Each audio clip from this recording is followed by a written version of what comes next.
Psalm 23.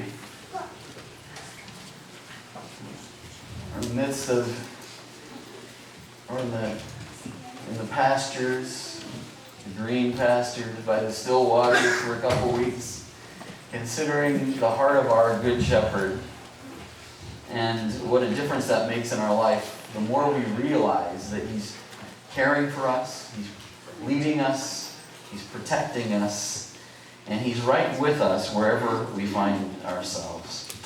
So let's read it together again. Why don't you, if you can see it on the screen, why don't you read it with me? And if you can't, just pretend. Here we go. The Lord is my shepherd, I lack nothing. He makes me lie down in green pastures. He leads me beside quiet waters.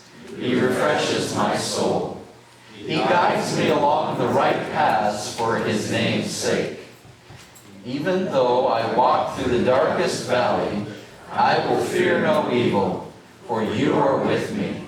Your rod and Your staff, they comfort me. You prepare a table before me in the presence of my enemies. You anoint my head with oil. My cup overflows. Surely Your goodness and love will follow me all the days of my life, and I will dwell in the house of the Lord forever. This morning we consider the wonderful fact that the Good Shepherd protects the sheep. The Good Shepherd protects the sheep, and we're trying to learn how to trust the Good Shepherd. Now, we live in a day where there's a lot of people experiencing unusual fear. In fact, I ran across a couple of newspaper articles and magazine articles this week that suggested that people are dealing with fears on a level that they maybe never have in America. Just all kinds of things with the shootings and with the terrorist things that are on the horizon. In light of just so many different things that we're experiencing, there's a great deal of fear in the society we live in. You know, there's all kinds of fears, all kinds of phobias, and I've been thinking about what are some of my favorite ones, and let me just give you a few of them. Palatophobia, fear of baldness and bald people. Don't you like that? Aerophobia, fear of drafts. Porphyrophobia, fear of the color purple. How can you be afraid of the color purple? I don't know. And then, what is this one? Chatophobia, fear of hairy people. So if it weren't bald people, you could be afraid of hairy people. And get you on all sides here. Levophobia, fear of objects on the left side of the body. And dextrophobia, fear of objects on the right side of the body. You can get paralyzed by these things. Auroraphobia, fear of the northern lights. Probably not a big problem here, but a little further north it could be. Caliprophobia, fear of obscure meanings. Thalassophobia, fear of being seated. Stabisbasophobia, or something like that. Fear of standing and walking. Odontophobia, fear of teeth. Now that, you can understand something. Graphophobia, fear of writing in public. And phobophobia, fear of being afraid. Well, that kind of covers it, doesn't it? Classically, it's been thought that there are 10 basic fears, and here they are. Fear of flying, public speaking, fear of heights, fear of the dark, fear of failure, fear of rejection, fear of spiders, fear of commitment, fear of death. And there have been numerous polls taken on this. I mean, here's the Gallup poll. They include a couple different ones, but basically the same list of things. And then a couple of years ago, there's an interesting survey that was taken by Chapman University, which was very different. And this is just the last couple of years this has been taken. The top 10 fears of 2018. It's a whole different list. I don't know if you can see what it says. It's kind of small there. But the number one fear was corruption of government officials. Wow. Pollution of oceans, rivers, and lakes was number 2. Pollution of drinking water was 61%. Not having enough money for the future. people I love becoming seriously ill, people I love dying, air pollution, extinction of plant and animal species, global warming and climate change, high medical bills. Well, that's a completely different kind of list, isn't it? I began, why is that? How could that be? It seems like we've been taking these polls for 20, 30, 50 years and we always come up with the same 15 things. Why is it so different now? And you can see the last 3 years that basically it's those kinds of things, depending on what's in the news at the moment, seems to raise certain ones higher in the consciousness of people, but they're basically the same kinds of things. One writer said, currently fear has become in some ways slightly fashionable. So maybe people are even exaggerating a little bit when they talk about some of these fears. But as I was looking at them, it seems like what is being, there's a couple of differences between the polls. One of them is that they've been given more specific options in this poll, and that probably skews things in a particular way. Another thing that's true is that a lot of the more specific fears of the Chapman University poll are found in the more basic fears, of fear of death. So if we're fearing the loss of loved ones or illness of loved ones, ultimately that is a fear of death, but it's being broken out in more ways. So maybe that's part of the solution. But the biggest thing that I saw between them is that most of these fears are driven by media. It's what we see on the news, what is given priority in the news, and what we find in our social media, and all the outrage and the anger and all the things that we face feed our fears unnecessarily. So is it any wonder people are experiencing fears? Because they're feeding their fears and not even realizing that they're doing it. And in the midst of that environment, Jesus said, I'm the good shepherd. God here says, I am the shepherd who's watching over the sheep. I'm protecting you. And the shepherd can say, or the sheep can say, I will not fear. I will not fear. Why? Because you're with me. I can go through any kind of shadowy valley, any valley of the shadow of death, as the King James put it. But it's not just the valley of death that we're going through. It's all kinds of shadowy valleys, all the trials of life, all the sickness and all the things that we face in life that scare us to death. All those times where we're not sure how we're going to be able to pay the bills. All those times where just our loved ones are suffering or we're going through difficult times. There's all kinds of valleys of shadow. We all know it. We've all been there. There are legitimate reasons why we sometimes are afraid. But it is the presence of our Good Shepherd that stills our fears and enables us to find peace, rest for our souls, the ability for the sheep to lay down. Sheep don't just lay down anywhere at any time. They have to be comforted. They have to know that they're in a place where they feel safe, or they're going to be up. They have to know that their needs have been satisfied, or they're going to be up there eating. But to lie down means that they're at rest. They're at peace. Things have been satisfied. They are resting and trusting the shepherd. We have a lot of fears, a lot of unnecessary fears in our life. Fear is good on a basic level. Fear has purpose in our lives, doesn't it? I mean, certain fears are reminders to us that maybe that's not a good thing to do. If you're standing up on a cliff, looking over, maybe the Grand Canyon or something, and say, you know what, I want to jump. Well, there'll be a fear. Hopefully you'll have at least a little bit of fear of heights at that point. Realize that this is probably not a rational thing for you to be thinking about doing.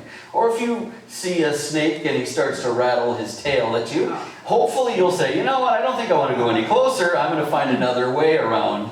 I'm not going to put myself in danger. Fear, in a sense, is a trigger to us that there's something here I need to change. There's something I ought not to do. And as such, it's a helpful thing. And sometimes it triggers some adrenaline flow, some chemicals in the body that enables us to deal with a dangerous situation, and so it has a function in our lives. But the problem with fear is that it becomes irrational and it becomes all-consuming. And it begins to paralyze us ultimately. And it can lead us to a place where we just can't function in life.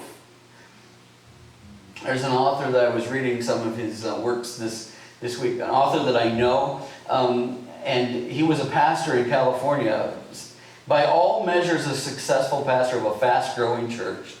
And he was teaching at a couple of seminaries. He was writing books. By all patterns that we could look at, it seemed like he was a successful guy. But deep down, he was wounded and he was hurting. And he began to experience irrational fears. And there were several weeks where he found himself literally curled up in a ball in his bedroom and couldn't leave. So overcome by fear. Were they rational fears? Of course not. I mean, that's crazy that you couldn't function with life. But yet here was this pastor where it seemed like everything was going well in his ministry, but he was dealing with irrational fears. And he went through a whole series of things, from counseling and some healing prayer and fellowship, and he was even institutionalized for a short period of time. I mean, he went through a number of things, but through that journey, he's written several books now on how to deal with fear. And he became a professor at Ashland Seminary. And his particular uniqueness of his program is that it's about how to help people through those basic fears and anxieties, primarily through spiritual formation and through prayer and through inner healing prayer and deliverance ministry and that sort of thing. And he went through it to the point where it was debilitating to him. And fears can take us there. Now, I've never been there. But there have been times I've been paralyzed by a fear. There have been times where a fear took over in ways that it shouldn't have and kept me from doing perhaps something I should have done. Have you not had that happen? I will not fear. I will fear no evil, for you are with me. At least 365 times in Scripture we are encouraged, do not be afraid. Some form of do not be afraid. So that gives you one promise a day for a year. That's kind of interesting, isn't it? It is one of the most common expressions. One of the most common things that we're told in Scripture is, don't be afraid. And you can find it all the way from Genesis all the way through the New Testament. There are just numerous times where sometimes it's an angel that shows up. God sends an angel, and what does an angel always say? Do not be afraid. I mean, they're a little scary or something. When if an angel shows up, you get a little scared. But do not be afraid. Almost every time, that's what the first thing that's out of their mouth. But often God speaks to his people, whether it was Abraham or whether it was when Joshua took over for Moses, and God said, be strong and be courageous, and he was deal with those fears, but be strong and courageous leader. Don't turn to the right or left. Do what I tell you to do, and I'll be with you wherever you go. The promises again and again and again say to us, you don't have to be afraid. And the other part to that is often when it tells us not to be afraid, it reminds us that God is with us. Not in every case, but in most of these verses. It will say, do not be afraid, I am with you. You see, the presence of the shepherd, the presence of our God protecting us, is there to bring reassurance to us. He becomes present in our lives in order so that we might put our trust in Him, not focused on the circumstances that surround us, but that our eyes are focused on the one who can do something about the circumstances that we're facing. We can walk through any valley, any shadow of death. We can walk through it with confidence, with hope, with our head held high, because He walks with us. Psalm 3:6, I will not fear, though tens of thousands assail me on every side. Now, I like that verse. You got David. Sometimes he was facing armies of thousands of people. He said, I will not fear, even if there's 10,000 against me. Isn't that great? That's confidence. That's pushing aside one's fears. Or Psalm 27:3, though an army besiege me, my heart will not fear. Though war break out against me, even then I'll be confident. Or Isaiah, I love these. In Isaiah 41, there's these beautiful promises. God to Israel, so do not fear, for I will be with you. Do not be dismayed, for I am your God. I will strengthen you and help you. I will uphold you with my righteous right hand. A little bit further in verse 13. For I am the Lord your God, who takes hold of your right hand and who says to you, do not fear. I will help you. Isn't that beautiful? You're walking down the valley. You're feeling discouraged. You're feeling a little afraid.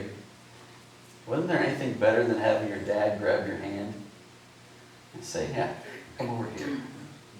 And your heavenly Father, your shepherd, here says, you're feeling a little afraid right now. You're not sure what to do. I'm going to grab your hand. Let's walk together. Isn't that beautiful? Do not be afraid. I love this one. Do not be afraid, worm Jacob. Little Israel, do not fear, for I myself will help you. I myself will help you, declares the Lord, your Redeemer, the Holy One of Israel. Jeremiah, I will rescue you on that day, declares the Lord. You'll not be given into the hands of those you fear. Do not be afraid of the king of Babylon, whom you now fear. Do not be afraid of him, declares the Lord, for I am with you and will save you and deliver you from his hands. When God was calling people to ministry, or he was establishing a covenant, he often reminds them they don't need to be afraid because he is with them. Genesis 15:1. After this, the word of the Lord came to Abram in a vision. Do not be afraid, Abram. I am your shield. I am your very great reward. Genesis 26:24. That night the Lord appeared to him and said, I am the God of your father Abraham. Do not be afraid, for I am with you. I will bless you and will increase the number of your descendants for the sake of my servant Abraham. Genesis 46:3. I am the God of your father. Do not be afraid to go down to Egypt, for I will make you into a great nation there. I will go down to Egypt with you. I will surely bring you back again, and Joseph's own hand will close your eyes. You see, and I could go on and on and on because, I've just taken a couple of highlights, but hundreds of these passages where people are told, don't be afraid. I'm with you. That's the point of this psalm that has been given to us, which is a reflection of a confident trust in God, a God who is trustworthy, a God with loving kindness and mercy that will follow us all the days of our lives. That God, who he says we can put our trust completely in him. He can deal with our fears. I will not fear any evil because you are with me. One commentator writes, the sheep, a timid creature, may manifest a certain reluctance about passing through the dark spot where beasts or robbers may lurk, but the very presence of the shepherd gives it strong reassurance. He goes on to say, the sheep may have noted that in previous instances the shepherd's staff stood him in good stead, and wild and dangerous beasts were beaten off or even killed. Thy rod and thy staff, they comfort me. But without a doubt, the all-important thing takes away the fears is the presence of the shepherd himself. The darkest valley could be any kind of valley as we've talked about. But whatever valley we're going through, and I know there's a bunch of you going through valleys right now, He's with you. He's with you. Palestinian shepherd normally carry two implements, a club or a rod to fend off wild beasts, and a crook or a staff to guide and control the sheep. It's interesting, he says, your rod and your staff, they bring comfort to me. So while you're in that scary place, that dark valley, He's walking beside you. And He has the means to lead and guide you, but also to protect you. That's why they comfort. He wants us to learn to trust Him. How are we going to do it? How are we going to learn to trust God in the middle of a dark valley? How are we going to do that, especially in our days with all these crazy fears that probably shouldn't even bother us all that much? I have, I think, 5 things. And they all revolve around T-R-U-S-T, trust. Okay? First one is T, turn down the noise and turn up the praise. Turn down the noise. In fact, sometimes you ought to turn it off. Put the cell phone down. You don't need to read that latest tweet. You know, you don't have to see the breaking news on the cable channel that they won't know anything about for about 3 days anyway. So, but they'll bring on all the pundits and will tell you what to think about it. You get rid of all those crazy pundits. Just tell me what the news is and I'll figure out what to think about it. But I don't need to obsess about it. And we do. People sit around and obsess about things that they don't need to obsess about. And they bring it, and then they begin to project it to their own situation. They see a shooting, and they think, oh, what if it happened here?